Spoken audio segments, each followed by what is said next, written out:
Today, an oligarchy is taking shape in America of extreme wealth, power, and influence that literally threatens our entire democracy, our basic rights and freedoms, and a fair shot for everyone to get ahead. We see the consequences all across America, and we've seen it before. More than a century ago, but the American people stood up to the robber barons back then and busted the trusts. Tonight, in his farewell address to the nation, President Biden warned about powerful forces that threaten the idea of America and democracy itself. An emerging American oligarchy was just one of several concerns the president outlined days before he departs political life after 5 days in public service and hands the keys to the White House to Donald Trump. Joining me now to discuss are Claire McCaskill, former Democratic senator from Missouri and current MSNBC political analyst, and Jonathan Martin, senior political columnist for Politico. Guys, thanks for being here. Claire, I think, there was some expectation that Biden would tick through a list of his accomplishments, which are many, and he did a little bit of that, but I was struck by how dark, how ominous this warning was to the American public on his way out the door. I did not think I would hear the phrase American oligarchy from Joe Biden's mouth. What did you think? Yeah, I think he has really had to deal more so than any other president with the hangover of misinformation and a lack of factual basis for American policymaking. We have way too many people in America that are only trying to find affirmation and not information. Yeah.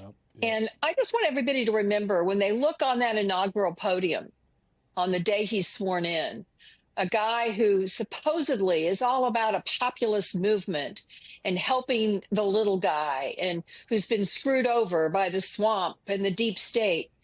He's going to have three guys sitting together holding hands that are worth $1 trillion, Alex. The three of them are worth $1 trillion. I mean, that's half of the money that Musk is trying to cut out of the budget. Yeah. That's what they're worth. I mean, it is astounding, the wealth that has been hyper-centralized in our information sources. They own newspapers, they own social media, they control a lot of our lives.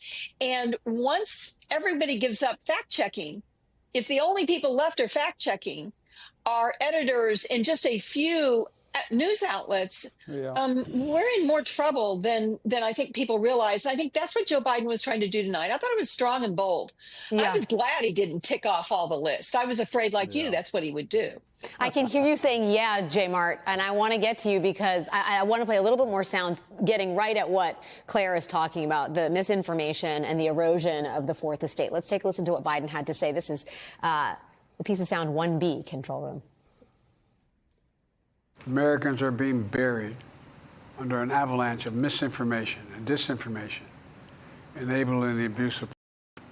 The free press is crumbling. Editors are disappearing. Social media is giving up on fact-checking. The truth is smothered by lies told for power and for profit. We must hold the social platforms accountable to protect our children, our families, and our very democracy from the abuse of power. What did you think when you heard that, J. Mart? Well, let me say two things. Number one, the politics of it. He's smart to change the topic from the fact that he's handing over the presidency to Donald Trump, in part because of his own choices. He ran again for re-election when he shouldn't have, and Trump's revival is in part on his hands, and he's changing the topic. That's savvy politically. On the merits, he's totally right, and he's taking a page from Eisenhower. Both of you guys know this. When Eisenhower left the White House in 1960, he warned of the military-industrial complex. Biden is taking a page from history and is basically repurposing that warning about the tech industrial complex, and he's absolutely accurate on the merits of it. Look no further than what happened last fall in North Carolina. The belief that that hurricane was somehow bioengineered. Look no further than what happened the last couple of weeks, Alex, with regard to the fires in California. The misinformation about that. It is a really sobering moment when we in this country are so susceptible to believe this made-up misinformation BS about these tragic events, and it's hard to figure out what is truth and what is false. And I think the president is right to raise it. He's right to address it. And yes, it is smart politics of him personally to change the topic. Claire, and Jay Martin, I'll give you a chance to respond to this as well, too. Yeah. I am less inclined to, I do think, yes, it may be smart politically, but I would imagine that part of this wasn't about Donald Trump, not just because Joe Biden's ticket effectively lost to Trump, but I think Biden is thinking deeply about how Trump got reelected, right? Sure. And these are systemic problems, deep failings within the rubric of democracy that he wants to call the American citizenry's attention to, because if we don't start paying attention to it, we lose our democracy as we know it. I was shocked by the fact that he called out the Supreme Court in this set of remarks as well, Claire. I want to play that piece of sound for anybody who might have missed that.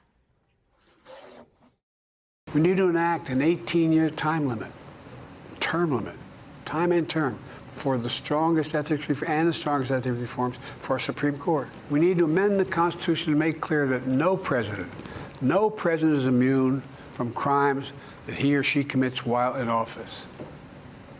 The president's power is not limited. It's not absolute. There was a time, I'm old enough to remember, when Joe Biden would not say a bad word about the Supreme Court. And here he is calling for term limits, code of ethics, and excoriating one of their biggest rulings in the last year, the presidential immunity ruling. Yeah, and guess what? The American people want term limits on the Supreme Court. Frankly, the American people want term limits on everybody in power. I'm not always sure that's a good idea, but once again, politically, an ethics reform at the Supreme Court, yeah, check. American people want that. Term limits on the Supreme Court, yes, the American people want that. And this is what happens, and this is what's going to be really interesting. You're going to see a giant train wreck between these billionaire bros that are taking over the West Wing, that are taking over government as a shadow government without any real authority or power. They've not been elected to anything. They're going to be sitting up there on that podium representing to America, hey, you may think Donald Trump is taking the oath, but see us over here? We really control your information. We control the satellites. We control who's going to space and how. We control a lot of things in the Defense Department. And how that's going to train wreck with these populist things he campaigned on. I mean, they're going to come into office, and the first thing they're going to do is take care of these guys' tax cuts. So it's going to be really interesting to see how Trump manages the message, the narrative around this, because he's lassoed these guys, but I'm not sure he's riding them. I think they're riding him. Jay Mart, there's a lot of consternation inside Democratic circles. Where does the party go from here? What should their marching orders be? And I almost thought this was like an outline. As Claire says, it's like, okay, you want to talk populism? What does it mean to have Elon Musk, the world's richest man, literally negotiating foreign policy on calls with foreign leaders on the dais at the inauguration, functioning as a shadow president? You want to talk populism? You want to talk the voice of the people? What does it mean to have unelected judicial officials that are serving lifetime terms, making massively significant decisions about American life and remaining completely unaccountable? I actually thought, as far as a blueprint for what issues Democrats might want to focus on in the coming years, it wasn't a bad one. Well, first of all, Alex, I, too, was surprised that Joe Biden, of all people, would call for term limits on the Supreme Court, because he was so reluctant in the 2020 campaign to even touch the Supreme Court and had to be pushed to even create